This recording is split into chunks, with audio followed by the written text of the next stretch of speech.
نحمده ونستعينه ونستغفره ونعوذ بالله من شرور أنفسنا ومن سيئات أعمالنا من يهده الله فلا مضل له ومن يضلل فلا هادي له وأشهد أن لا إله إلا الله وحده لا شريك له وأشهد أن محمدا عبده ورسوله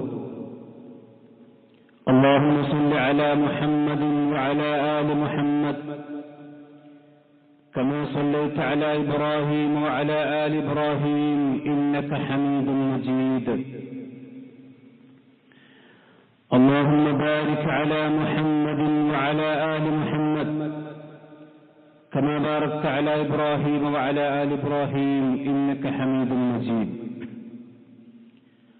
أما بعد فإن أصدق الحديث كتاب الله وخير الهدي هدي محمد صلى الله عليه وسلم وشر الأمور محدثاتها وكل محدثة بدعة وكل بدعة ضلالة وكل ضلالة في النار يا أيها الذين آمنوا اتقوا الله حق تقاته ولا تموتن إلا وأنتم مسلمون يا أيها الناس اتقوا ربكم الذي خلقكم من نفس واحدة وخلق منها زوجها وبث منهما رجالا كثيرا ونساء واتقوا الله الذي تساءلون به والأرحام إن الله كان عليكم رقيبا يا أيها الذين آمنوا اتقوا الله وقولوا قولا سديدا يصلح لكم أعمالكم ويغفر لكم ذنوبكم ومن يطع الله ورسوله فقد فاز فوزا عظيما ബഹുമാനരായ സത്യവിശ്വാസികളെ വിശ്വാസികളെ അല്ലാഹു സുബ്ഹാനഹു വ തആലയുടെ നിർദ്ദേശങ്ങൾ നാം ഓരോരുത്തരുടെയും ജീവിതത്തിൽ പാലിച്ചുകൊണ്ട് തഖ്വയുള്ളവരായി ജീവിക്കുവാൻ ശ്രദ്ധിക്കണം എന്ന് ഓർമ്മപ്പെടുത്തുകയാണ്, വസിയത്ത് ചെയ്യുകയാണ്. വിശുദ്ധ റമദാൻ അടുത്തു വരുമ്പോൾ നാം മനസ്സിലാക്കുകയും ചിന്തിക്കുകയും ചെയ്യേണ്ട ഒരു പ്രധാനപ്പെട്ട വിഷയമാണ് സക്കാത്തുമായി ബന്ധപ്പെട്ട വിഷയം. റമദാനും സക്കാത്തും നേർക്കുനേരെ ബന്ധമില്ലെങ്കിലും നബി സല്ലല്ലാഹു അലൈഹി വസല്ലമയുടെ കാലം മുതൽക്ക് തന്നെ മുസ്ലിമീങ്ങളായ ആളുകൾ സക്കാത്ത് കണക്കാക്കുകയും കൂട്ടുകയും നൽകുകയുമൊക്കെ ചെയ്തിരുന്നത് വർഷത്തിന്റെ സക്കാത്ത് അത് വിശുദ്ധ റമദാനിലായിരുന്നു എന്ന് നമുക്ക് കാണാൻ സാധിക്കും. പരിശുദ്ധ ഇസ്ലാം മനുഷ്യന്മാർ ജീവിക്കുന്ന സാമൂഹിക ചുറ്റുപാടിന് അതിന്റെ ഭദ്രതയ്ക്ക് വലിയ പ്രാധാന്യമാണ് നൽകിയിട്ടുള്ളത്. വ്യക്തികൾ അല്ല, അല്ലെങ്കിൽ താൻ മാത്രം മതി സമൂഹത്തിൽ, തനിക്ക് സമൂഹത്തോടൊരു ബാധ്യതയൊന്നുമില്ല എന്ന രീതിയിലുള്ള നടപടിക്രമങ്ങൾ ഇസ്ലാം ഒരിക്കലും പ്രോത്സാഹിപ്പിക്കുന്നില്ല. നമുക്കറിയാം, വിശുദ്ധ ഖുർആനിൽ സത്യവിശ്വാസികളെ അഭിസംബോധന ചെയ്തിട്ടുള്ളത് യാ അയ്യുഹൽ മുഅ്മിൻ, അല്ലയോ സത്യവിശ്വാസി എന്നല്ല, യാ അയ്യുഹല്ലദീന ആമനൂ, അല്ലയോ സത്യവിശ്വാസികളെ, ബഹുവചനത്തിലാണ് പ്രയോഗിച്ചിട്ടുള്ളത്. അപ്പോ വിശ്വാസികളായ ആളുകൾ സമൂഹമായിക്കൊണ്ടാണ് നിലകൊള്ളേണ്ടത്. ആ സമൂഹത്തിൽ അശനരും പാവപ്പെട്ടവരും ദരിദ്രന്മാരും എല്ലാം ഉണ്ടാകും. ആ പാവപ്പെട്ടവരെ പരിഗണിച്ചുകൊണ്ടാണ് ഇസ്ലാമിക സമൂഹം നിലകൊള്ളേണ്ടത്. എങ്കിൽ മാത്രമേ ആ സമൂഹത്തിന് നിലനിൽപ്പുണ്ടാവുകയുള്ളൂ. ദരിദ്രന്മാരെ അവഗണിക്കുന്ന, പാവങ്ങളെ പരിഗണിക്കാത്ത ഒരു സമൂഹത്തെ സംബന്ധിച്ചിടത്തോളം അതിന് അധികം ആയുസ്സുണ്ടാവുകയില്ല, നിലനിൽപ്പുണ്ടാവുകയില്ല എന്ന് നബി സല്ലല്ലാഹു അലൈഹി വസല്ലം പറഞ്ഞിട്ടുണ്ട്. ഹൽ തുൻസറൂന വതുർസഖൂന ഇല്ലാ ബിദുഅഫായിക്കും, നിങ്ങൾ സഹായിക്കപ്പെടുന്നതും നിങ്ങൾക്ക് റിസ്ഖ് നൽകപ്പെടുന്നതും നിങ്ങളുടെ സമൂഹത്തിലെ ദഈഫുകളെ കൊണ്ടാണ്, പാവപ്പെട്ടവരെ കൊണ്ടല്ലയോ എന്ന് നബി സല്ലല്ലാഹു അലൈഹി വസല്ലം ചോദിച്ചതായി കൊണ്ട് കാണാൻ കഴിയും. അപ്പോൾ ഒരു സമൂഹത്തിന്റെ നിലനിൽപ്പ് തന്നെ പാവങ്ങളുടെ സംരക്ഷണത്തിലാണ്. അതുകൊണ്ട് തന്നെയാണ് സക്കാത്തിന് വലിയ പ്രാധാന്യം ഇസ്ലാം നൽകിയിട്ടുണ്ട്. ഇസ്ലാമിലെ പഞ്ചകാര്യങ്ങളിൽ പ്രധാനപ്പെട്ടതാണ് സക്കാത്ത്. എത്രത്തോളം ചോദിച്ചാൽ ആ സക്കാത്തിന്റെ 8 അവകാശികൾ എടുത്ത് പരിശോധിച്ച് നോക്കിയാൽ തന്നെ ഇതിന്റെ പ്രാധാന്യം നമുക്ക് കാണാം. 8ൽ 5 വിഭാഗവും പാവങ്ങളുമായിക്കൊണ്ട്, അല്ലെങ്കിൽ സമൂഹത്തിലെ മിസ്കീനന്മാരും അതുപോലെ തന്നെ ദരിദ്രന്മാരുമായിക്കൊണ്ട് നേർക്കുനേരെ ബന്ധമുള്ളതാണ്. 6ാമത്തെ വിഭാഗം അതിന്റെ പ്രവർത്തകന്മാരാണ്. വൽആമിലൂന അലൈഹ, ആ സക്കാത്ത് പിരിക്കാനുമൊക്കെ ഇസ്ലാമിക ഗവൺമെന്റുമൊക്കെ നിശ്ചയിക്കുന്ന പ്രവർത്തകന്മാർ. മറ്റൊന്ന് ജിഹാദിന് വേണ്ടി അഥവാ ഇസ്ലാമിക സമൂഹത്തിന്റെ സംരക്ഷണത്തിന് വേണ്ടിയും ഇസ്ലാമിലേക്ക് പുതുതായിക്കൊണ്ട് കടന്നു വന്ന ആളുകൾക്ക് വേണ്ടിയാണ്. അപ്പൊ അവകാശം, സക്കാത്തിന്റെ അവകാശം തന്നെ ഇസ്ലാമിക രാഷ്ട്രവുമായി കൊണ്ട് ബന്ധപ്പെട്ട ഒരു വിഷയം, ബാക്കിയുള്ളതൊക്കെ പാവങ്ങളുടെ വ്യക്തിഗതമായിട്ടുള്ള ഈ രീതിയിലാണ് ഇസ്ലാം അതിന്റെ അവകാശികൾ പോലും നിർണയിച്ചിട്ടുള്ളത്. വിശുദ്ധ ഖുർആനിൽ ഏകദേശം 30ഓളം ആയത്തുകളിൽ വ്യക്തമായിക്കൊണ്ട് സക്കാത്തുമായിക്കൊണ്ട് ബന്ധപ്പെട്ട പരാമർശങ്ങൾ കാണാൻ കഴിയും. ഹദീസിന്റെ ഗ്രന്ഥങ്ങളിൽ ഒരുപാട് ഹദീസിന്റെ ഗ്രന്ഥങ്ങളിൽ ആ വിഷയത്തിൽ നമുക്ക് കാണാൻ കഴിയും. മാത്രമല്ല, ഒരു മുസ്ലിം അയാൾ ഇസ്ലാമിക സൊസൈറ്റിയിലേക്ക് മെമ്പർഷിപ്പ് എടുക്കണമെങ്കിൽ, ഒരാൾ പൂർണ്ണമായി മുസ്ലിമായി തീരണമെങ്കിൽ സക്കാത്ത് അവൻ കൊടുക്കേണ്ടവനാണെങ്കിൽ ഇത് കൊടുത്തുകൂട്ടണമെന്നാണ്. സൂറത്ത് തൗബയിൽ അല്ലാഹു സുബ്ഹാനഹു വ തആല മുശ്രിക്കീങ്ങളായ ആളുകൾക്ക് കൊടുത്തൊരു നിർദ്ദേശമുണ്ട്. ഫൈൻ താബു വഅഖാമുസ് സ്വലാ വആതു സക്കാത്ത് ഫഇഖ്വാനുകും ഫിദ്ദീൻ. സത്യനിഷേധികളായ ആളുകൾ, ഇസ്ലാമിന്റെ പുറത്തുള്ള ആളുകൾ, അവർ തൗബ ചെയ്യുകയും എന്നിൽ ഇസ്ലാമിലേക്ക് പ്രവേശിക്കുകയും വഖാമുസ് സ്വലാ, നമസ്കാരം കൃത്യമായി നിലനിർത്തുകയും വആതു സക്കാത്ത് കൊടുക്കുകയും ചെയ്യുന്നവരാണെങ്കിൽ ഫഇഖ്വാനുകും ഫിദ്ദീൻ, അപ്പോഴാണ് അവർ നിങ്ങൾ മതത്തിൽ നിങ്ങളുടെ സഹോദരന്മാരായി തീരുന്നത്. നിങ്ങളുടെ മതത്തിൽ അവർ നിങ്ങളുടെ സഹോദരന്മാരാകുന്ന സക്കാത്ത് കൊടുക്കുന്ന അവസ്ഥയിലാണ് എന്നാണ്. ഈ ഒരു ആരാധനാകർമ്മം അഥവാ പാവങ്ങളെ പരിഗണിച്ചുകൊണ്ട് അവർക്കും കൂടി സമ്പത്തിൽ അവകാശങ്ങൾ നൽകി അവരെ കൈപിടിച്ചുയർത്തുന്ന രീതി, ഇത് ഇസ്ലാമിൽ നബി സല്ലല്ലാഹു അലൈഹി വസല്ലമയുടെ ശരീഅത്തിൽ മാത്രമല്ല, മുമ്പുള്ള സമുദായങ്ങളുടെ ശരീഅത്തിലും ഇതുണ്ടായിരുന്നു. ഇബ്രാഹിം നബി അലൈഹി സ്വലാത്തു വസ്സലാമിയുമായി ബന്ധപ്പെട്ട് സൂറത്തുൽ അംബിയായിൽ അല്ലാഹു സുബ്ഹാനഹു വ തആല പറയാണ്, വഅൗഹൈനാ ഇലൈഹിം ഫിഅലൽ ഖൈറാത്ത്. ഇബ്രാഹിം നബി അലൈഹി സ്വലാത്തു വസ്സലാമക്കും അദ്ദേഹത്തിന്റെ ഉമ്മത്തിനും അദ്ദേഹത്തിന്റെ സന്താനങ്ങൾക്കുമൊക്കെ നാം വഹയി കൊടുത്തിരിക്കുന്നു. എന്തിന്? നിങ്ങൾ നന്മകൾ ചെയ്യണം. ആ ഏറ്റവും വലിയ നന്മ പറഞ്ഞ തൗഹീദാണ്. ആ തൗഹീദ് നിങ്ങൾ ആളുകൾക്ക് പ്രചരിപ്പിക്കണം. വഇഖാമസ് സ്വലാ വഇതാഇസ് സക്കാ, നിങ്ങൾ നമസ്കാരം നിലനിർത്തുകയും സക്കാത്ത് നൽകുകയും വേണം. ഇത് ഇബ്രാഹിം നബി അലൈഹി സ്വലാത്തു വസ്സലാമിയുടെ ശരീഅത്തിലും ഉണ്ടായിരുന്നു. അപ്പൊ സക്കാത്ത് എന്നുള്ളത് നബി സല്ലല്ലാഹു അലൈഹി വസല്ലമയുടെ ഉമ്മത്തിൽ മാത്രമല്ല, മുമ്പ് കഴിഞ്ഞുപോയ ഇബ്രാഹിം നബി അലൈഹി സ്വലാത്തു വസ്സലാമിന്റെ ശരീഅത്തിലുണ്ട്. മൂസാ നബി അലൈഹി സ്വലാത്തു വസ്സലാമിന്റെ ശരീഅത്തിലും കാണാം. സൂറത്ത് ബഖറയിൽ കാണാം, വഅഖീമുസ് സ്വലാ വആതു സക്കാ. മൂസാ നബി ബനൂ ഇസ്രായേലിനോട് പറഞ്ഞതാണ്, നിങ്ങൾ നിസ്കരിക്കണം, സക്കാത്ത് കൊടുക്കണം. ഈസാ നബിയുടെ ശരീഅത്തിലുമുണ്ട്. ഈസാ നബി പറയാണ്, വഔസാനി ബിസ്സലാ വസ്സക്കാത്തി മാ ദുംതു ഹയ്യ, ഞാൻ ജീവിച്ചിരിക്കുന്ന കാലമത്രയും സക്കാത്ത് കൊടുക്കാനും നമസ്കരിക്കാനും അല്ലാഹു സുബ്ഹാനഹു വ തആല എന്നോട് വസിയത്ത് ചെയ്തിരിക്കുന്നു എന്ന് സൂറത്തു മറിയമിൽ അള്ളാഹുവിന്റെ ഈസാ നബി അലൈഹി സ്വലാത്തു വസ്സലാം പറഞ്ഞതായിക്കൊണ്ട് അള്ളാഹു ധരിക്കാൻ. അപ്പൊ ഏത് ശരീഅത്തിലുണ്ട്. കാരണം ഒരു സമൂഹത്തിന്റെ നിലനിൽപ്പിന് ഈ സാമ്പത്തിക ക്രമീകരണം അത്യാവശ്യമാണ്. അതല്ലെങ്കിൽ പണക്കാരെന്നും പണക്കാരായിക്കൊണ്ട് നിലനിൽക്കുകയും പാവങ്ങളെന്നും പാവങ്ങളായിക്കൊണ്ട് നിലനിൽക്കുകയും ചെയ്യുമ്പോൾ സമൂഹത്തിന്റെ തുലനാവസ്ഥ അല്ലെങ്കിൽ സന്തുലിതാവസ്ഥ ഒരിക്കലും പിന്നെ സമരസപ്പെട്ടു പോവുകയില്ല. നബി സല്ലല്ലാഹു അലൈഹി വസല്ലം മക്ക കാലഘട്ടത്തിൽ പോലും സക്കാത്തിനെ കുറിച്ച് സൂചനയുണ്ട്. സാമ്പത്തികമായ ചില അവകാശങ്ങൾ മക്കയിൽ പോലും നമുക്കറിയാം സക്കാത്തതിന്റെ നിസാബ് അടക്കമുള്ള കാര്യങ്ങൾ നിർബന്ധമാക്കപ്പെടുന്നത് മദീനയിൽ വെച്ചുകൊണ്ടാണ്. പക്ഷെ മക്കയിൽ ഇറങ്ങിയ സൂറത്തുകളിൽ പോലും പാവങ്ങളെ നിങ്ങൾ പരിഗണിക്കണം, നിങ്ങളുടെ സമ്പത്തിൽ നിന്ന് മറ്റുള്ളവർക്ക് കൂടി ചെലവഴിക്കണം എന്ന് പറഞ്ഞ നിർദ്ദേശങ്ങൾ മക്കീ സൂറത്തുകൾ നമുക്ക് കാണാൻ കഴിയും. സൂറത്ത് ഹാഖയിൽ കാണാം, മാ സലക്കക്കും ഫീ സഖർ, എന്താണ് നിങ്ങൾ നരകത്തിൽ കടക്കാൻ കാരണം? ഖാലൂ ലം നകു മിനൽ മുസല്ലീൻ, ഞങ്ങൾ നമസ്കരിക്കുന്നവരായിരുന്നില്ല. വലം നകു നുത്ഇമുൽ മിസ്കീൻ, ഞങ്ങൾ മിസ്കീനന്മാർക്ക് ഭക്ഷണം കൊടുക്കുന്നവരായിരുന്നില്ല. അത് സൂറത്ത് മുദ്ദസ്സിറിൽ പറഞ്ഞതാണ്. സൂറത്ത് മുദ്ദസ്സിർ മക്കയിൽ ഇറങ്ങിയ ആയത്താണ്. വലം നകു നുത്ഇമുൽ മിസ്കീൻ, മിസ്കീനന്മാർക്ക് ഞങ്ങൾ ഭക്ഷണം കൊടുക്കാറുണ്ടായിരുന്നില്ല എന്ന് നരകത്തിൽ കിടക്കുന്ന ആളുകളുടെ പരാതിയായിക്കൊണ്ട് അല്ലാഹു സുബ്ഹാനഹു വ തആല മക്കയിൽ തന്നെ പറയാണ്.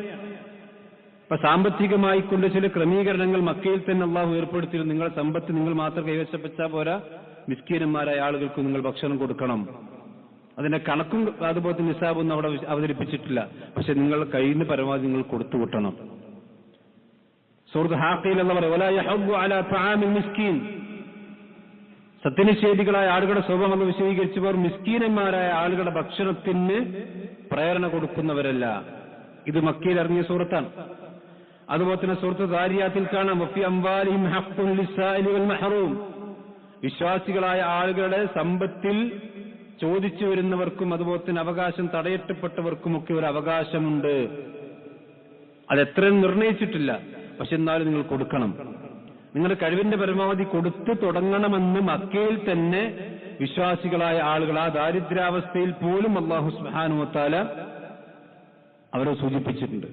മാത്രമല്ല വല്ലദീന ഹും ലിസ്സകാത്തി ഫാഇലൂൻ എന്ന ആയത്ത് വിശദീകരിച്ചപ്പോൾ ഇബ്നു കസീർ റഹ്മത്തുള്ളാഹി അലൈഹി പറഞ്ഞത് കാണാം, വല്ലത്തി ഫുറത് ബിൽ മദീന, സക്കാത്ത് നിർബന്ധമാക്കപ്പെട്ട മദീനയിലാണ്. എന്നാൽ വഇന്നമാ ഹിയ ദാതു അൻ-നിസാബ് വൽ മഖാദിർ, അവിടെ നിർബന്ധമാക്കപ്പെട്ടു എന്ന് പറഞ്ഞാൽ അത് നിസാബുകളും അതുപോലെ തന്നെ ഓരോന്നിന്റെ ഇത്ര അളവുണ്ടായാൽ ഇത്ര കൊടുക്കണം എന്ന നിസാബും കാര്യങ്ങളൊക്കെയാണ്.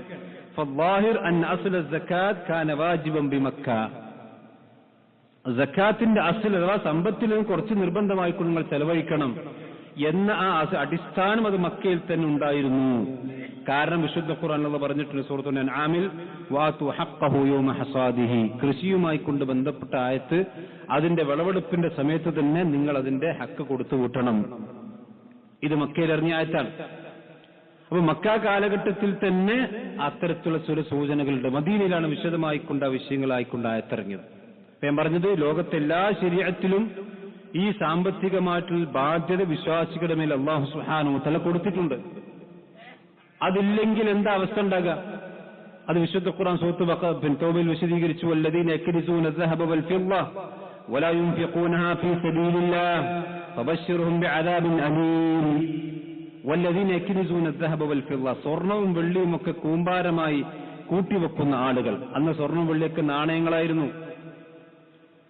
ഇന്നും സ്വർണവും വെള്ളിയും ഒരു മനുഷ്യന്റെ സമ്പത്തിന്റെ ഏറ്റവും അടിസ്ഥാനമാണ്. നമ്മുടെ രാജ്യത്തിന്റെ തന്നെ മൂല്യം എന്ന് പറഞ്ഞാൽ സ്വർണത്തിന്റെ നിക്ഷേപമാണല്ലോ ഇവിടുത്തെ സാമ്പത്തികത്തിന്റെ അടിസ്ഥാനം എന്ന് പറയുന്നത്. നമ്മുടെ കയ്യിലുള്ള കീശയുള്ള ഈ കടലാസിനല്ലേ, കടലാസിന്റെ മൂല്യമുള്ള സ്വർണത്തിനാണ് അതിന്റെ വില. കാരണം ആ രാജ്യം, ഒരു രാജ്യം അതിന്റെ ആ നോട്ട് നിരോധിച്ചു കഴിഞ്ഞ് ഈ കടലാസിന് വിലയില്ലാതെ കഴിഞ്ഞു. പക്ഷെ അവിടെ മൂല്യം അടിസ്ഥാനം സ്വർണത്തിന് തന്നെയാണ്. അതെന്താണ് അല്ലാഹു പറഞ്ഞു, വല്ലദീന യക്നിസൂന الذهب والفضة, സ്വർണവും വെള്ളിയും ഒരുമിച്ച് കൂട്ടുകയും വലാ യുൻഫിഖൂനഹാ ഫീ സബീലില്ലാ, അല്ലാഹു പറഞ്ഞ മാർഗത്തിൽ അല്ലാഹുവിന്റെ മാർഗത്തിൽ ചെലവഴിക്കാതിരിക്കുകയും ചെയ്താൽ ഫബശ്ശിർഹും ബിഅദാബിൻ അലീം, അവർക്ക് നിങ്ങൾ സന്തോഷ വാർത്ത കൊടുക്കണം. എന്താണ്? നല്ല വേദനയുള്ള നരകത്തിന്റെ ശിക്ഷ അവരെ കാത്തിരിക്കുന്നു എന്ന സന്തോഷ വാർത്ത അവർക്ക് നബിയെ നിങ്ങൾ കൊടുക്കണം. അത് വിശദമായി മദീനയിൽ അല്ലാഹു വിശദീകരിച്ചു. ഇനി മാത്രമല്ല, ആരെങ്കിലും അത് കൊടുക്കുന്നില്ലെങ്കിൽ അവരിൽ നിന്ന് പിടിച്ചു വാങ്ങാനുള്ള അധികാരവും അല്ലാഹുവിന്റെ പ്രവാചകൻ സല്ലല്ലാഹു അലൈഹി വസല്ലം അല്ലാഹു കൊടുക്കണം. ഖുൽ മിൻ അംവാലിഹിം സദഖതൻ തുതഹിറുഹും വതുസക്കിഹിം ബിഹാ, അവരെ സംസ്കരിക്കുന്ന അവരുടെ സമ്പത്തിന്റെ സക്കാത്ത് നബി നിങ്ങൾ പിടിച്ചു വാങ്ങണം. കാരണം അത് അവന്റെ പൈസ അല്ല, അത് പാവപ്പെട്ടവന്റെ അവകാശമാണ്. ആ പാവപ്പെട്ടവന്റെ അവകാശം അത് ഗവൺമെന്റ് തലത്തിൽ സമ്മർദ്ദം ചെലുത്തി നിർബന്ധമായിക്കൊണ്ടും അവനെ യുദ്ധം ചെയ്തിട്ടെങ്കിലും കായികമായി അവൻ നേരിട്ടെങ്കിലും നിങ്ങൾ ആ സമ്പത്ത് പിരിച്ചെടുക്കണം എന്ന് അല്ലാഹു സുബ്ഹാനഹു വ തആല നബി സല്ലല്ലാഹു അലൈഹി വസല്ലമക്ക് നിർദ്ദേശം കൊടുക്കണം. ഇത്രയും വളരെ വ്യവസ്ഥാപിതമായി നിങ്ങൾ ആലോചിച്ച് നോക്കൂ. ഇസ്ലാമിലെ ഒരു സക്കാത്ത് സംവിധാനത്തെ പോലെ ഇത്രയും സാമ്പത്തികമായ ഒരു ക്രമീകരണം നടത്തിയ ലോകത്ത് മറ്റൊരു സമുദായമില്ല. എത്രമാത്രം സുന്ദരവും ഒരു മനുഷ്യനെ സംബന്ധിച്ചിടത്തോളം വളരെ ലളിതവുമായിട്ടുള്ള സംവിധാനമാണ് ഇസ്ലാമിലെ സക്കാത്ത് എന്ന് പറഞ്ഞാൽ. 1,00,000 രൂപ ഒരു മനുഷ്യന്റെ കയ്യിൽ ഒരു വർഷം ബാലൻസ് വന്നാൽ അത് 2,500 റുപ്യ ഒരു കൊല്ലം കഴിയുമ്പോൾ ഒരു പാവപ്പെട്ടവന് കൊടുക്കണം. ഇതാണ് ഇസ്ലാമിലെ സക്കാത്ത് എന്ന് പറഞ്ഞാൽ. എത്ര ലളിതമാണ്. പക്ഷെ അതിന് പോലും പലപ്പോഴും ആളുകൾ മുതിരുന്നില്ല എന്നുള്ളത് സമൂഹത്തിൽ വളരെ സങ്കടകരമായ ഒരു കാര്യമാണ്. മൊത്തത്തില്ല ഞാൻ പറഞ്ഞു. ഇപ്പോൾ അൽഹംദുലില്ലാഹ് പണ്ടത്തേക്കാളൊക്കെ ഒരുപാട് മെച്ചപ്പെട്ടിട്ടുണ്ട്. എന്നാലും രംഗത്ത് വളരെ ശക്തമായ അല്ലെങ്കിൽ വ്യാപകമായ ഒരു അശ്രദ്ധ സമൂഹത്തിലുണ്ട്. വളരെ ശക്തമായ താക്കീതാണ് അല്ലാഹു സുബ്ഹാനഹു വ തആല അത്തരക്കാർക്ക് നൽകിയിട്ടുള്ളത്. വലാ യസ്തബന്നല്ലദീന യബ്ഖലൂന ബിമാ ആതാഹുമുല്ലാഹു മിൻ ഫളി ഹുവ ഖൈറുൽ ലഹും. അല്ലാഹു സുബ്ഹാനഹു വ തആല സമ്പത്തിൽ നിന്ന് കൊടുത്തിട്ടുള്ള ആളുകൾ എന്നിട്ട് പിശുക്കി വെക്കുകയും അത് മറ്റുള്ള ആളുകൾക്ക് വേണ്ടി കൊടുക്കാതെ അള്ളാഹുവിന്റെ മാർഗത്തിൽ ചെലവഴിക്കാതെ കെട്ടിപ്പൂട്ടി വെക്കുകയും ചെയ്യുന്ന ആളുകൾ വിചാരിക്കുകയാണോ ഹുവ ഖൈറുൽ ലഹും, അതവർക്ക് ഖൈറാണ്, എന്റെ പൈസ ഒരുപാടുണ്ട് എടുക്കും പോണില്ല. എന്നാൽ ബൽ ഹുവ ശർറുൽ ലഹും, അതവർക്ക് ഖൈറല്ല. അവർ കെട്ടിപ്പൂട്ടി വെക്ക് സക്കാത്ത് കൊടുക്കാതെ എത്ര സമ്പത്ത് അവൻ കെട്ടിപ്പൂട്ടി വെച്ചാലും ബൽ ഹുവ ശർറുൽ ലഹും, അതവർക്ക് ഷർറാണെന്ന് മാത്രമല്ല സയതവഖൂന മാ ബഖലൂ ബിഹി യൗമൽ ഖിയാമ, ഖിയാമത്ത് നാളിൽ അവൻ ആ കെട്ടിപ്പൂട്ടി വെച്ച സമ്പത്ത് അവനെ പല രൂപത്തിലും ചുറ്റിപ്പൊതിയുന്നതാണ്. നരകം അവനെ ചുറ്റിപ്പൊതിയും. ആ നരകത്തിന്റെ രൂപത്തിൽ ആ സമ്പത്ത് അവനെ ചുറ്റിപ്പൊതിയുമെന്നും നബി സല്ലല്ലാഹു അലൈഹി വസല്ലം വിശുദ്ധ ഖുർആൻ സൂറത്ത് ആൽ ഇംറാൻ വിശദീകരിച്ചിട്ടുണ്ട്. പ്രവാചകൻ ഈ ആയത്തിൽ വിശദീകരിച്ച് പറഞ്ഞ ഹദീസിൽ മാ മിൻ സാഹിബി ദഹബിൻ വലാ ഫിദ്ദ ലാ യുഅദ്ദി ഹഖ്ഖഹ, ഒരു സമ്പത്ത്, ഒരു സ്വർണവും വെള്ളിയുമുള്ള ഒരു മനുഷ്യൻ അതിന്റെ ഹക്ക് അവൻ കൊടുത്തു കിട്ടുന്നില്ലെങ്കിൽ എന്ന് പറഞ്ഞാൽ അന്നത്തെ നാണം അതാണ്, സമ്പത്തിന്റെ വ്യവസ്ഥ അതാണ്. ഇന്നത്തെ പോലെ സക്കാത്ത് കൊടുക്കുന്നില്ലെങ്കിൽ ഇല്ലാ ജുഅലത് ലഹു യൗമുൽ ഖിയാമ സഫാഹി, അത് ചില ഇരുമ്പിന്റെ തകിടുകളായി ആ സമ്പത്ത് മുഴുവനും പഴിപ്പിക്കാൻ പറ്റിയ രൂപത്തിൽ തകിടുകളാക്കുകയും സുമ്മഹ്മ അലിഹ ഫിന്നാർ, എന്നിട്ട് ആ ഇരുമ്പിന്റെ അല്ലെങ്കിൽ തകിടുകൾ നരകത്തിൽ ചുട്ടുപഴുപ്പിച്ച് ഫയഖ്വാ ബിഹ ജംബുഹു വജബഹതു വല്ലഹു, അവന്റെ പുറംഭാഗത്തും അവന്റെ നെറ്റിയിലും അവന്റെ മുതുകിലുമൊക്കെ അത് ചുട്ടുപഴുപ്പിക്കപ്പെടുന്നതാണ് എന്ന് നബി സല്ലല്ലാഹു അലൈഹി വസല്ലമ പറഞ്ഞതായിക്കൊണ്ട് കാണാൻ കഴിയും. അത് വളരെ ശക്തമായ താക്കീതാണ്. മാത്രമല്ല റസൂലുള്ളാഹി മറ്റൊരു ഹദീസിൽ കാണാം മൻ ആതാഹു അല്ലാഹു മാലൻ ഫലം യുഅദ്ദി സക്കാത്തഹു, ഒരു മനുഷ്യന് സമ്പത്ത് അല്ലാഹു കൊടുത്തു അതിന്റെ സക്കാത്ത് അവൻ നിർവഹിക്കുന്നെങ്കിൽ മുസ്ലില ലഹു യൗമുൽ ഖിയാമ ശുജാഅൻ അഖ്റ, നല്ല വിഷമുള്ള ഒരു ഭീകരമായ ഒരു പാമ്പിന്റെ രൂപത്തിൽ ആ സമ്പത്ത് അല്ലാഹു സുബ്ഹാനഹു വ തആല മാറ്റുകയും ലഹു സബീബതാനി, ആ പാമ്പിന് 2 തേറ്റകൾ ഉണ്ടായിരിക്കും, എന്നിട്ട് ആ പാമ്പ് അവനെ കൊത്തിക്കൊണ്ടേയിരിക്കും, അതിന്റെ വിഷം അവന്റെ ശരീരത്തിൽ കയറ്റിക്കൊണ്ടേയിരിക്കും. സുമ്മ യഖൂൽ അന മാലുക വകൻസുക, ഞാൻ നിന്റെ സമ്പത്താണ്, ഞാൻ നിന്റെ സമ്പാദ്യമാണ്, നീ കെട്ടിപ്പൂട്ടി വെച്ചിട്ടുള്ള സമ്പത്താണ് ഞാൻ എന്ന് ആ മനുഷ്യനോട് അത് പറഞ്ഞുകൊണ്ടേയിരിക്കും. അവന്റെ തോളിലത് ചുറ്റുമെന്ന് മറ്റൊരു ഹദീസിൽ കാണാം. ഹത്താ യുതവ്വിഖ വനഖഹു, തന്റെ ചോളിലത് കഴുത്തിൽ ചുറ്റിയിട്ട് അതിന്റെ മുഖത്തേക്ക് കൊത്തിക്കൊണ്ടിരിക്കും. അത്ര ഭീകരമായ രംഗമാണ്. ഇതൊക്കെ നബി സല്ലല്ലാഹു അലൈഹി വസല്ലം പറഞ്ഞ ആളുകളെ പേടിപ്പിക്കാൻ വേണ്ടിയിട്ടല്ല, ഇതൊക്കെ വഹയിന്റെ അടിസ്ഥാനത്തിൽ പ്രവാചകർ സത്യമായ ഹക്കായ കാര്യങ്ങളാണ് പറഞ്ഞിട്ടുള്ളത്. ഇതൊക്കെ നടക്കാതിരിക്കുന്ന കാര്യങ്ങളാണ്. അതുകൊണ്ട് തന്നെ സഹോദരന്മാർ, അതിന്റെ ഗൗരവം നമ്മൾ ശരിക്കും ഉൾക്കൊള്ളണം. സക്കാത്തിനെ സംബന്ധിച്ച് പ്രവാചകൻ പറഞ്ഞു മാ ഖാലത്ത് സദഖത്തു മാലൻ ഇല്ലാ അഫ്സദത്തു, സക്കാത്ത് കൊടുക്കാതെ നമ്മളൊരു ലേശം പൈസ എടുത്തുവെച്ചാൽ ആ പണം അതായത് സക്കാത്ത് കൊടുക്കേണ്ട പണം തന്റെ സമ്പത്തിനെ, ശരിയായ സമ്പത്തിനെ അത് നശിപ്പിച്ചിട്ടല്ലാതെ ഇല്ല എന്ന് നബി സല്ലല്ലാഹു അലൈഹി വസല്ലം പറയുകയാണ്. അപ്പൊ സക്കാത്ത് കൊടുക്കാതെ സമ്പത്ത് ഒരിക്കലും വളരൂല. സക്കാത്ത് എന്ന പദത്തിന്റെ അർത്ഥം തന്നെ വളർച്ച എന്നർത്ഥം, കുറവെന്നല്ല. സക്കാത്ത് കൊടുത്താൽ സമ്പത്ത് വളരുമെന്നാണ് പ്രവാചകൻ പഠിപ്പിച്ചത്. ഇല്ലെങ്കിൽ സക്കാത്തിന്റെ മുതല് അവന്റെ സമ്പത്തിനെ നശിപ്പിച്ചു കളയും എന്നും നബി സല്ലല്ലാഹു അലൈഹി വസല്ലം പറഞ്ഞതായിക്കൊണ്ട് കാണാൻ കഴിയും. മാത്രമല്ല സക്കാത്ത് കൊടുക്കുമ്പോൾ അവൻ പിശുക്കി രക്ഷപ്പെടും. സ്വന്തം നഫ്സിന്റെ പിശുക്കിൽ നിന്നൊരു മനുഷ്യൻ രക്ഷപ്പെടുമ്പോഴാണ് അള്ളാഹുവിന്റെ അടുക്കൽ അവൻ വിജയിക്കുന്നവനായി തീരുക. ഒരു മനുഷ്യന് സക്കാത്ത് അള്ളാഹുവിന്റെ മാർഗത്തിൽ കൊടുത്താൽ അതിന്റെ ഇരട്ടിയായി അള്ളാഹ് ദുനിയാവിലും ആഖിറത്തിലും കൊടുക്കും. ദുനിയാവിലും കൊടുക്കും. അത് അള്ളാഹ് പറഞ്ഞതാണ്. സൂറത്ത് സബയിൽ അള്ളാഹ് പറഞ്ഞു വമാ അൻഫഖ്തും മിൻ ശൈഇൻ ഫഹുവ യുഖ്ലിഫുഹു, നിങ്ങൾ അള്ളാഹുവിന്റെ മാർഗത്തിൽ എന്ത് തന്നെ ചെലവഴിച്ചാലും വമാ അൻഫഖ്തും മിൻ ഷൈഇൻ, നിങ്ങൾ എന്ത് ചെലവഴിച്ചാൽ, ചെറുതാകട്ടെ വലുതാകട്ടെ, എന്ത് അല്ലാഹുവിന്റെ മാർഗത്തിൽ ചെലവഴിച്ചാലും ഫഹുവ യുഖ്ലിഫുഹു, അതിന് പകരം അല്ലാഹു നിങ്ങൾക്ക് നൽകും. അല്ലാഹു പറഞ്ഞതാണ്. എന്നർത്ഥം വഹുവ ഖൈറുർ റാസിഖീൻ, അവനാണ് ഏറ്റവും നന്നായി റിസ്ക് നൽകുന്നവൻ, നിങ്ങൾക്ക് ഏറ്റവും നന്നായി ഭക്ഷണം നൽകുന്നവൻ അവനാണ്. അപ്പൊ സമ്പത്ത് കൊടുത്താൽ അത് തിരിച്ചു കിട്ടൂല എന്നാരും പേടിക്കേണ്ടതില്ല. അതിനപ്പുറത്തേക്ക് അതിനേക്കാൾ കൂടുതലായി അല്ലാഹു നിങ്ങൾക്ക് തിരിച്ചു തരുമെന്ന് ഫഹുവ യുഖ്ലിഫുഹു എന്ന് അല്ലാഹു സുബ്ഹാനഹു വ തആല തന്നെ പറഞ്ഞു. അവൻ നിങ്ങൾക്കത് പകരം നൽകും, ഒരിക്കലും നഷ്ടമാവുകയില്ല.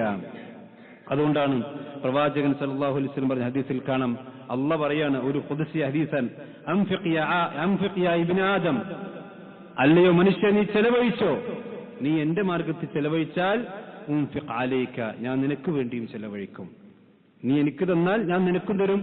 എന്നാണ് അള്ളാഹിന്റെ മാർഗത്തിൽ ചെലവഴിച്ചാൽ ആ അല്ലാഹു സുബ്ഹാനഹു വ തആല അവന് വേണ്ടി വീണ്ടും വീണ്ടും കൊടുത്തുകൊണ്ടേയിരിക്കുമെന്ന് നബി സല്ലല്ലാഹു അലൈഹി വസല്ലം പഠിപ്പിച്ച ഒരു ഖുദ്സി ഹദീസിൽ കാണാൻ കഴിയും.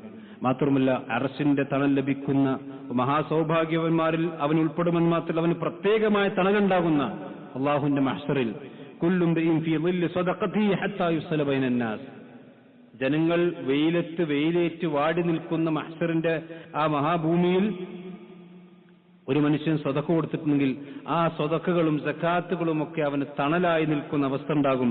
ഹത്താ യുസ്ല ബൈനൻ നാസ്, ജനങ്ങൾക്കിടയിൽ വിചാരണ കഴിയുന്നത് വരേക്കും അവന് ആ തണൽ, അള്ളാഹുവിന്റെ പ്രത്യേകമായ തണൽ, സ്വതക്കയുടെ തണൽ അള്ളാഹു അവന് കൊടുക്കുമെന്നും നബി സല്ലല്ലാഹു അലൈഹി വസല്ലം പറഞ്ഞിട്ടുണ്ട്. മാത്രമല്ല സമ്പത്തൊരു പരീക്ഷണാണല്ലോ നമുക്കെല്ലാവർക്കും. ഇന്ന അംവാലുക്കും വൗലാദുക്കും ഫിത്ന, ആ ഫിത്നയിൽ നിന്ന്, സമ്പത്തിന്റെ പരീക്ഷണങ്ങൾക്കൊന്നുണ്ടാകുന്ന ശർറിൽ നിന്ന് ഒരു മനുഷ്യൻ രക്ഷപ്പെടാനുള്ള മാർഗം കൂടിയാണ് സക്കാത്ത് കൊടുക്കുക എന്നുള്ളത്. മൻ അദ്ദാ സകാത മാലിഹി ഫഖദ് ദഹബ അൻഹു ശർറുഹു, ഒരു മനുഷ്യൻ സമ്പത്തിന് സക്കാത്ത് കൊടുത്താൽ ആ സമ്പത്ത് കൊണ്ടുണ്ടാകുന്ന ശർറിൽ നിന്ന് അള്ളാഹു അവനെ കാത്തുരക്ഷിക്കും എന്ന് നബി സല്ലല്ലാഹു അലൈഹി വസല്ലം പഠിപ്പിക്കുകയാണ്. അപ്പോൾ സമ്പത്തിന് പ്രൊട്ടക്ഷൻ കൂടിയാണ് സക്കാത്ത് എന്ന് പറഞ്ഞാൽ.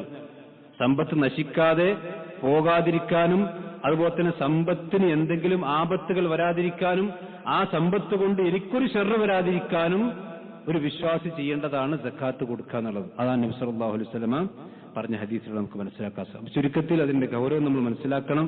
അതൊരിക്കലും അമാന്തം കാണിക്കാതെ അതിന്റെ കൃത്യമായ അവകാശികൾക്ക് തന്നെ കൊടുത്തുകൂട്ടാൻ വേണ്ടി നമ്മൾ ശ്രദ്ധിക്കണം. അള്ളാഹുവിന്റെ ദീൻ പഠിക്കാനും മനസ്സിലാക്കാനും അതനുസരിച്ചുകൊണ്ട് ജീവിക്കാനും അള്ളാഹു നമുക്ക് നമ്മുടെ കുടുംബത്തിലും തൗഫീഖ് അനുഗ്രഹിക്കുമാറാവട്ടെ.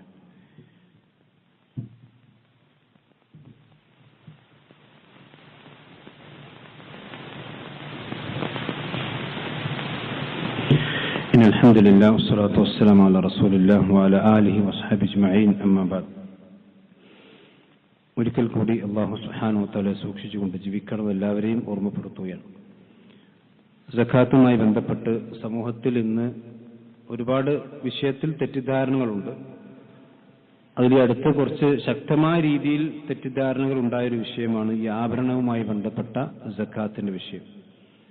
ഇപ്പൊ സോഷ്യൽ മീഡിയയിലൊക്കെ ചില ആളുകളുടെ പ്രഭാഷണങ്ങൾ കറങ്ങി നടക്കുന്നു. സ്ത്രീകൾ ഉപയോഗിക്കുന്ന ആഭരണത്തിന് സക്കാത്തില്ല, അതാണ് ശാഫിഈ മദ്ഹബിന്റെ അഭിപ്രായം. അതുകൊണ്ട് പിന്നെ എത്ര ആഭരണം, ഒരു 100 പവനോ 50 പവനോ ഉണ്ടായാലും അതിനൊന്നും സക്കാത്ത് കൊടുക്കേണ്ട ആവശ്യമില്ല, ആഭരണമാണെങ്കിൽ അതിന് സക്കാത്തിന്റെ ആവശ്യമില്ല എന്ന ഒരു രീതിയിലുള്ള പ്രചരണം. സ്ത്രീകളെ സംബന്ധിച്ചിടത്തോളം വലിയ സന്തോഷമാണ്, ഇനി എത്ര ഉണ്ടായാലും സക്കാത്ത് കൊടുക്കണ്ടല്ലോ. ഇത് നമ്മൾ ശരിക്കും മനസ്സിലാക്കേണ്ട ഒരു വിഷയമാണ്.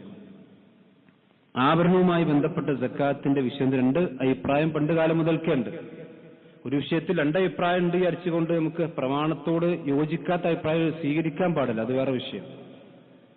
ഇസ്ലാമിന്റെ പ്രമാണങ്ങൾ ശരിക്കും പരിശോധിച്ച് നോക്കിയാലും റസൂലുള്ളാഹി സ്വല്ലല്ലാഹു അലൈഹി വസല്ലം ഹദീസുകൾ പരിശോധിച്ച് നോക്കിയാലും അതേപോലെ തന്നെ സഹാബത്തിന്റെയും താബീങ്ങളുടെയും ഇമാമിങ്ങളുടെ ഒക്കെ ഖൗലുകളും അതുപോലെ തന്നെ ഫത്വകളൊക്കെ പരിശോധിച്ച് നോക്കിയാലൊക്കെ കാണാൻ കഴിയുന്ന കാര്യം, ഒരു മനുഷ്യരെ സംബന്ധിച്ചിടത്തോളം അതൊരു സ്ത്രീ അല്ലെങ്കിൽ ആരുടെ കയ്യിലാണെങ്കിലും 10 പവനിലധികം അതിന് പിന്നെ നാണയങ്ങളായിട്ട് അഥവാ കോയിൻസുകളായിട്ടാണെങ്കിലും ഇതല്ല ആഭരണമായിട്ടാണെങ്കിലും അതുണ്ടെങ്കിൽ അവൻ അതിന് സക്കാത്ത് കൊടുക്കണം എന്ന് തന്നെയാണ് ഖുർആൻ കൊണ്ടും സുന്നത്ത് കൊണ്ടും നമുക്ക് മനസ്സിലാക്കാൻ കഴിയുന്ന കാര്യങ്ങൾ.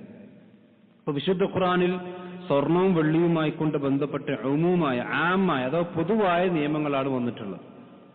സ്വർണം എന്ന് പറഞ്ഞാൽ ആഭരണം സ്വർണം തന്നെയാണല്ലോ, ആഭരണ സ്വർണത്തിന്റെ രൂപം മാറിയെന്നല്ലേ ഉള്ളൂ. വല്ലദീന യക്നിസൂന ദഹബ വൽ ഫിദ്ദ എന്ന് പറഞ്ഞെടുത്ത് സ്വർണവും വെള്ളിയും കൂട്ടിവെക്കുകയും അത് അള്ളാഹുവിന്റെ മാർഗത്തിൽ ചെലവഴിക്കാതിരിക്കുകയും ചെയ്യുമ്പോൾ എന്ന് പറഞ്ഞാൽ അത് ആഭരണം അതിൽ നിന്ന് ഒഴിവാണ് എന്നതിന് അള്ളാഹുവിന്റെ പ്രവാചകനോ അല്ലെങ്കിൽ പ്രവാചകന്റെ സഹാബത്തിൽ നിന്നോ കൃത്യമായ വിശദീകരണം വന്നിട്ടില്ല. മാത്രമല്ല റസൂലുള്ളാഹി സ്വല്ലല്ലാഹു അലൈഹി വസല്ലം പറഞ്ഞ ഹദീസിൽ കാണാം മാ മിൻ സാഹിബി ദഹബിൻ വലാ ഫിദ്ദ ലാ യുഅദ്ദി മിൻഹാ, ഞാൻ നേരത്തെ പറഞ്ഞ ഹദീസ്, ഒരു സ്വർണവും വെള്ളിയും ഉള്ളൊരു മനുഷ്യൻ അത് അള്ളാഹുവിന്റെ മാർഗത്തിൽ അവൻ സക്കാത്ത് കൊടുക്കുന്നില്ലെങ്കിൽ അവൻ അള്ളാഹുവിന്റെ ശിക്ഷയുണ്ടാകുമെന്ന് പ്രവാചകൻ പറഞ്ഞെടുത്തും ആഭരണത്തെ നബി സല്ലല്ലാഹു അലൈഹി വസല്ലമ അത് ആഭരണമാണെങ്കിൽ കുഴപ്പമില്ല എന്ന് പ്രവാചകൻ പറഞ്ഞതായിക്കൊണ്ട് കാണാൻ കഴിയുന്നില്ല. ഇനി ആഭരണവുമായി കൊണ്ട് ബന്ധപ്പെട്ട് നേരെ തന്നെ ഹദീസ് വന്നിട്ടുണ്ട്. ഒരു ഹദീസിൽ കാണാം ഇന്നംറഅത്തൻ അത്തത റസൂലുള്ളാഹി സ്വല്ലല്ലാഹു അലൈഹി വസല്ലം വമഅഹാ ഇബ്നത്തുൻ ലഹ, പ്രവാചകന്റെ അടുക്കൽ ഒരു സ്ത്രീ വന്നു, ഒരു സഹാബി വനിത വന്നു. ആ സഹാബി വനിതയുടെ കൂടെ അവരുടെ ഒരു ചെറിയ പെൺകുട്ടിയുണ്ട്. വഫിയദി ഇബ്നതിഹാ മസ്കതാനി ഖലീലതാനി മിൻ ദഹബിൻ, ആ പെൺകുട്ടിയുടെ കയ്യിൽ രണ്ട് പരിക്കൻ, സ്വർണത്തിന്റെ 2 പരിക്കൻ, അത് കട്ടിയുള്ള കുറച്ച് പരിക്കൻ വളകളുണ്ട്. അപ്പൊ നബി സല്ലല്ലാഹു അലൈഹി വസല്ലമ ആ സ്ത്രീയോട് ചോദിച്ചു, അതുഅതീന സക്കാത്ത ഹാദാ, ഈ കയ്യിലുള്ള വളക്ക് നിങ്ങൾ സക്കാത്ത് കൊടുത്തിട്ടുണ്ടോ? ഖാല, ആ പെണ്ണ് പറഞ്ഞു ഇല്ല, ഞാൻ കൊടുത്തിട്ടില്ല നബി. അപ്പൊ നബി സല്ലല്ലാഹു അലൈഹി വസല്ലം പറഞ്ഞു യുസറുകി അൻ യുസവ്വിറകി അല്ലാഹു ബിഹിമ, അല്ലാഹു സുബ്ഹാനഹു വ തആല ഈ 2 സ്വർണ്ണവളകളും തീയിന്റെ വളകളാക്കി തീർക്ക്, നരകത്തിൽ നിങ്ങളെ ശിക്ഷിക്കാൻ നിങ്ങൾ ഇഷ്ടപ്പെടുന്നുണ്ടോ? ആ പെണ്ണ് പറഞ്ഞു ഒരിക്കലുമില്ല. അങ്ങനെ ആ പെണ്ണ് സ്വർണത്തിന്റെ വളകൾ ഊരി അത് റസൂലുള്ളാഹി സ്വല്ലല്ലാഹു അലൈഹി വസല്ലമക്ക് സദഖ ചെയ്യാനുണ്ടായത്. ഇപ്പൊ ഇവിടെ നബി സല്ലല്ലാഹു അലൈഹി വസല്ലം ആ പെണ്ണിനോട് ചോദിക്കണം, എന്താ ജാബറിനാണോ എന്നാ സക്കാത്ത് കൊടുക്കണ്ട, അത് എത്രയും ധരിച്ചൊന്നല്ല. 2 കട്ടിയുള്ള വളകൾ പോലും നബി സല്ലല്ലാഹു അലൈഹി വസല്ലം സക്കാത്ത് കൊടുക്കാത്തതിന്റെ പേരിൽ ആ സ്ത്രീയെ ചോദ്യം ചെയ്തതായിക്കൊണ്ട് നമുക്ക് കാണാൻ കഴിയും. അതുപോലെ തന്നെ ഉമർ ബിൻ ഖത്താബ് റളിയല്ലാഹു അൻഹു, അദ്ദേഹം തന്റെ ഗവർണറായിരുന്ന അബൂ മൂസ അശ്അരി റളിയല്ലാഹു അൻഹു, അദ്ദേഹത്തിന് എഴുതിയൊരു കത്തിൽ കാണാം, ഇതാ നിങ്ങളുടെ അടുക്കിലേക്ക് മുസ്ലിം സ്ത്രീകൾ വരുമ്പോൾ ആ സ്ത്രീകളിൽ നിന്ന് അവരുടെ ഹുലികളിൽ, അവരുടെ ആഭരണങ്ങൾക്കുള്ള സക്കാത്ത് നിങ്ങൾ വാങ്ങണം എന്ന് അബൂ മൂസ അശ്അരി റളിയല്ലാഹു അൻഹുവിനോട് ഉമർ ബിൻ ഖത്താബ് റളിയല്ലാഹു അൻഹു എഴുതിയതായിക്കൊണ്ട് ഹദീസിൽ കാണാൻ കഴിയും. അതേപോലെ തന്നെ ആയിഷ റളിയല്ലാഹു അൻഹ പറയാൻ ലാ ബഅസ ബിലബ്സിൽ ഹുലിയ്യി, ആ സ്ത്രീകളെ സംബന്ധിച്ചിടത്തോളം ആഭരണം ധരിക്കുന്നത് കൊണ്ട് യാതൊരു വിരോധവുമില്ല. ഇദാ അഅതൈത് സക്കാത്തഹു, ആ പെണ്ണ് അതിന്റെ സക്കാത്ത് കൊടുത്തിട്ടുണ്ടെങ്കിൽ. ഇപ്പൊ സക്കാത്ത് കൊടുക്കുന്ന ആഭരണത്തിന് സക്കാത്ത് കൊടുത്താൽ ഇടണോണ്ട് കുഴപ്പമില്ല. ഇനി കൊടുക്കാത്തതാണെങ്കിൽ അത് ഇടണം, കൊടുക്കാത്തതാണെങ്കിൽ അത് ഹറാമാണ് എന്നാണ് ആയിഷ റളിയല്ലാഹു അൻഹ പറഞ്ഞതായിക്കൊണ്ട് കാണാൻ കഴിയും. മാത്രമല്ല ഫാത്തിമ ബിൻത്ത് ഖൈസിന്റെ സംഭവം ഹദീസിൽ കാണാം.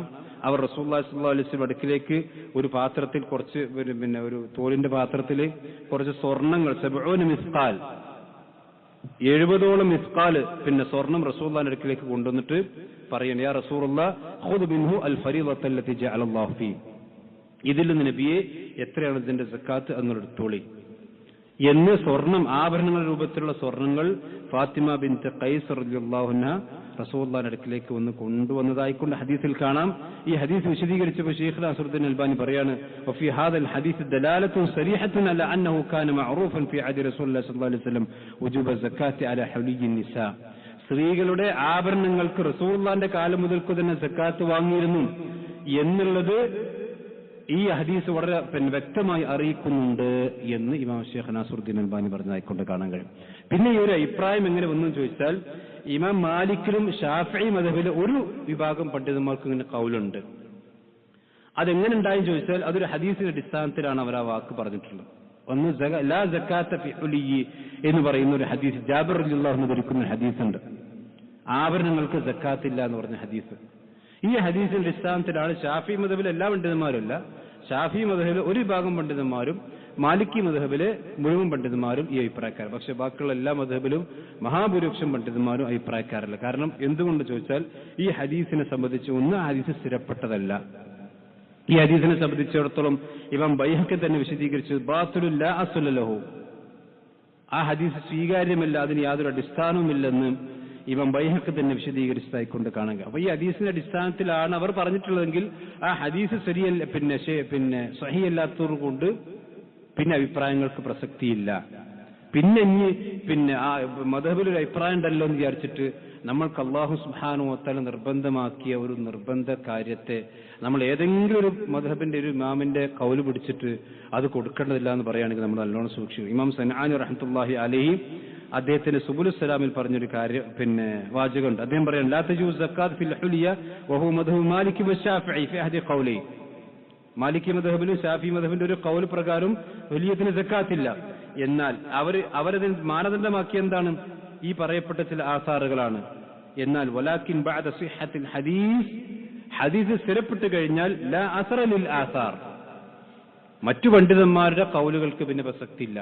അല്ലാഹുവിന്റെ റസൂലുള്ളാഹിന്റെ ഹദീസും ഖുർആന്റെ ഉമൂമും സ്ഥിരപ്പെട്ടു കഴിഞ്ഞാൽ പിന്നെ മറ്റു പണ്ഡിതന്മാരത് പറഞ്ഞു അതുകൊണ്ട് സക്കാത്ത് കൊടുക്കേണ്ടതില്ല എന്ന് പറയാൻ പറ്റുകയില്ല. നിങ്ങൾ ആലോചിച്ച് നോക്കണം, നമ്മുടെയൊക്കെ വീടുകളിൽ അതുപോലെ തന്നെ മൊത്ത സമൂഹത്തിൽ ആഭരണങ്ങളുമായി കൊണ്ട് നിൽക്കുന്ന ഒരുപാട് ആഭരണങ്ങൾ ഉണ്ടാകും. അതിനൊക്കെ കൃത്യമായ സക്കാത്ത് കൊടുത്തിട്ടില്ലെങ്കിൽ നമ്മൾ നിർബന്ധമായും അതിന്റെ ബാധ്യത വീട്ടേണ്ടതുണ്ട്. നമ്മളത് കുറ്റക്കാരാണ്. മഹാനായ ഉമർ ഇബ്നു ഖത്താബ് റളിയല്ലാഹു അൻഹു, ഇബ്നു മസ്ഊദ്, ഇബ്നു അബ്ബാസ്, അതുപോലെ പിന്നെ Ibn Abbas, Amr Ibnu as, Saeed Ibnu Musayyib, ഇങ്ങനെ സഹാബത്ത് മുതൽക്കുള്ള മുഴുവൻ ആളുകളുടെയും അഭിപ്രായം ഇത് തന്നെയാണ്. ആധുനിക പണ്ഡിതന്മാരായിട്ടുള്ള ഇബ്നു ബാസ്, ഇബ്നു ഉസൈമീൻ, ഇങ്ങനെയുള്ള എല്ലാ പണ്ഡിതന്മാരും ആ അഭിപ്രായക്കാരാണ്. അതുകൊണ്ട് തന്നെ ആ ഒരു വിഷയത്തിൽ ഏതെങ്കിലും ഒരു ആളുകൾ പറയുമ്പോഴേക്കും നമ്മുടെ ആളുകൾ വിശ്വാസത്തിലാകേണ്ടതില്ല. ആഭരണം അത് സ്വർണവും വെള്ളിയാണെങ്കിൽ, അതേ സമയത്ത് സ്ത്രീയെ സംബന്ധിച്ചിടത്തോളം സ്വർണം വെള്ളിയല്ലാത്ത കല്ലുകൾ കൊണ്ടോ അല്ലെങ്കിൽ മറ്റുള്ള സംഗതികളൊക്കെ ആണെങ്കിൽ അത് ആഭരണമാണെങ്കിൽ കൊടുക്കേണ്ടതില്ല. അത് പണ്ഡിതന്മാർ കൃത്യമായി കൊണ്ട് പറഞ്ഞു. എന്ന് പറഞ്ഞാൽ ഏതെങ്കിലും കല്ലോ അല്ലെങ്കിൽ മജ്റമോ കാര്യങ്ങളൊക്കെയാണ് അവരുടെ ആഭരണത്തിലുണ്ടെങ്കിൽ അത് എത്ര വില കൂടിയതാണെങ്കിലും അതിന് സക്കാത്തില്ല. അതേസമയത്ത് ധരിക്കുന്ന സ്വർണവും വെള്ളിയുമുള്ള ആഭരണങ്ങളാണെങ്കിൽ അതിന് സക്കാത്ത് നിർബന്ധമായി കൊടുക്കണം. അതിന് നമ്മൾ യാതൊരു വിട്ടുവീഴ്ചയും കാണിക്കാൻ പാടില്ല. അതിന്റെ കണക്കനുസരിച്ച് 10 പവൻ ഉണ്ടെങ്കിൽ ആ 10 പവൻ കഴിഞ്ഞാൽ പിന്നെ 11 ഉണ്ടെങ്കിൽ 11 പവന് നമ്മൾ സക്കാത്ത് കൊടുക്കണം. ആ 10 പവൻ കഴിഞ്ഞിട്ട് പിന്നെ അരപ്പവന് മാത്രം കൊടുത്താൽ പോരാ. അങ്ങനെ ചില ആൾ തെറ്റിദ്ധരിച്ചിട്ടുള്ളൂ. 11 പവൻ ഉണ്ടെങ്കിൽ 10 പവൻ കഴിഞ്ഞിട്ട് പിന്നെ അരപ്പവന് മാത്രം കൊടുത്താൽ മതി. അങ്ങനല്ല. 10 പവൻ എന്ന് പറയുന്നത് നിസാബാണ്. നിസാബ് എത്തുന്നവരെ നമുക്ക് ഉപയോഗിക്കാനുള്ള അനുവാദം അത് നൽകിയിട്ടുണ്ട്. അതിനപ്പുറത്തേക്ക് പോയാൽ അതിന് മുഴുവൻ സമ്പത്തിനും സക്കാത്ത് നിർബന്ധമായി കൊടുക്കണം. ഇൻഷാ അല്ലാഹ് ആ കാര്യങ്ങൾ കൃത്യമായി നമ്മൾ മനസ്സിലാക്കുക. അല്ലാഹു സുബ്ഹാനഹു വ തആല അവന്റെ ദീൻ പഠിക്കാനും മനസ്സിലാക്കാനും അല്ലാഹു നമുക്കെല്ലാം തൗഫീഖ് നൽകി അനുഗ്രഹിക്കുമാറാവട്ടെ. ഒരു കാര്യം സൂചിപ്പിക്കാനുള്ളത്, നമ്മുടെ ഐക്യപ്പടിയുള്ള ഒരു സഹോദരൻ, അദ്ദേഹത്തിന് കിഡ്നിയുമായി കൊണ്ട് ബന്ധപ്പെട്ട ഒരു അസുഖം ബാധിച്ചിട്ടുണ്ട്. അപ്പോൾ അദ്ദേഹത്തിന് കിഡ്നി മാറ്റിവെക്കാനുള്ള ഒരു ചികിത്സയിലുമായി കൊണ്ട് ബന്ധപ്പെട്ട സഹായത്തിന് വേണ്ടി നമ്മുടെ ചില സഹോദരന്മാർ നമ്മൾ സമീപിച്ചിട്ടുണ്ട്. അപ്പോൾ ജുമാ കഴിഞ്ഞാൽ അദ്ദേഹത്തിന് വേണ്ടിയുള്ള കളക്ഷൻ ഉണ്ടായിരിക്കും. എല്ലാ ആളുകളും അതിൽ സഹകരിക്കണം എന്ന് ഉണർത്തുകയാണ്. അള്ളാഹുവിന്റെ ദീൻ അനുസരിച്ചുകൊണ്ട് ജീവിക്കുന്ന മുഅ്മിനീങ്ങളിൽ അള്ളാഹു നമ്മെല്ലാം ഉൾപ്പെടുത്തുമാറാവട്ടെ. ജീവിതത്തിൽ അറിഞ്ഞും അറിയാതെയും സംഭവിച്ചു പോയ ചെറുതും വലുതുമായ രഹസ്യവും പരസ്യവുമായ മുഴുവൻ തെറ്റുകുറ്റങ്ങളും അള്ളാഹു നമുക്കെല്ലാം പുറത്തുമാറാവട്ടെ. ലോകത്തിന്റെ വിവിധ ഭാഗങ്ങളിൽ പ്രയാസങ്ങൾ അനുഭവിക്കുന്ന മുസ്ലിം സഹോദരന്മാർക്ക് അള്ളാഹു ആശ്വാസം നൽകി അനുഗ്രഹിക്കുമാറാവട്ടെ. اللهم اغفر للمؤمنين والمؤمنات والمسلمين والمسلمات. اللهم اعز الاسلام والمسلمين واذل الشرك والمشركين. ربنا تقبل منا انك انت السميع العليم وتب علينا انك انت التواب الرحيم. امين امين برحمتك يا ارحم الراحمين. صلى الله عليه وسلم.